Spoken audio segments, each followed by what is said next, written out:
Hey guys, what's up? We are in beautiful Zurich, Switzerland. Today's podcast is not from there. It is actually from Baltimore, Maryland with Mr. Evan Lutz of Hungry Harvest. He has a phenomenal story. It's also why he was voted 30 under 30 by Forbes, and he was featured on ABC's Shark Tank where he got a deal. So please definitely tune into episode 20 of the podcast on iTunes, Stitcher, Player FM, all of them. Today is just the final 5 questions in our sit down with Evan Lutz. Again, such a good dude, really rooting for this guy and the company. Hungry Harvest, enjoy. All right, so final 5 questions, here we go. First question is, how would you define success? I think success is very relative. I'd rather define fulfillment because I think that's finding fulfillment is finding success, and fulfillment I think of as it's not just being happy all the time, but it's finding something you're truly passionate about, that you wake up every morning and you don't and you want to work on it. You're working on a project late at night. You're working on it with friends. You find joy in it.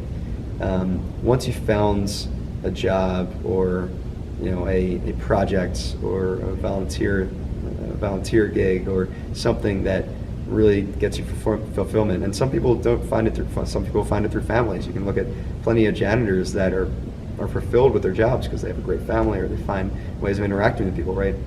Once you find that, that I think is defined as success. I don't think you can put metrics to what success looks like, because then you'll reach them and you'll be status quo. I think being successful is really finding something you're passionate about.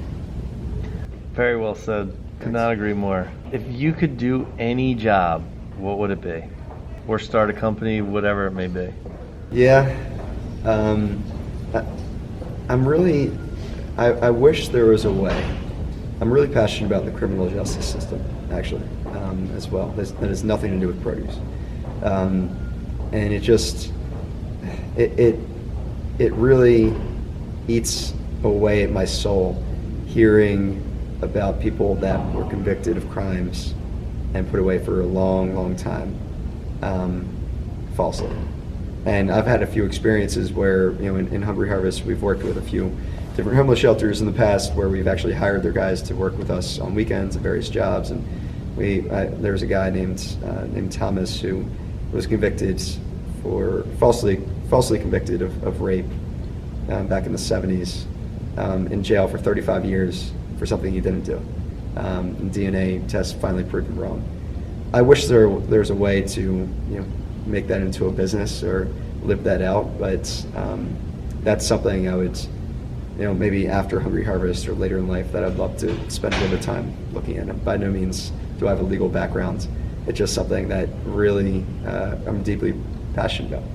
What is one piece of advice you would give to any young entrepreneur starting out? Find mentors, close ones that will give you the time of day. A lot of people like to try and find high-profile mentors when they're starting out. That's not the best idea because a lot of high-profile mentors just don't have a lot of time to give you, and they'll probably give you more time as you develop. But find a mentor that's been there, that's done this before, and just can help you guide along that path, and will give you a couple hours a week. That has been the number one of the top factors for how far Hungry Harvest has gone, is because I was able to find some really good mentors from the early days who are still my mentors today, and have helped guide me along this path. If you could go back and change one thing in your personal or professional career, what would it be?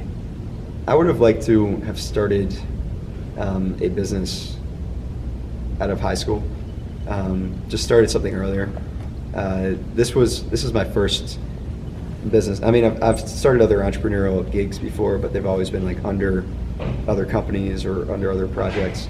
I would have liked to have started something in high school, so I just have more experience up until this point, or in college. All right, last question, and I will let you get to your conference call. I really, really appreciate your time today. why did you accept my offer to sit down and be on the Vicariously podcast? I looked at your website. It looks like you travel around a lot.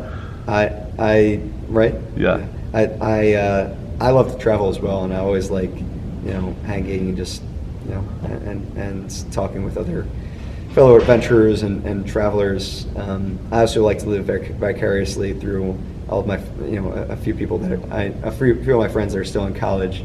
So I like the title, and you're a Baltimore guy, so I like that. So, it was a lot of fun, good conversation today. So thanks for coming by.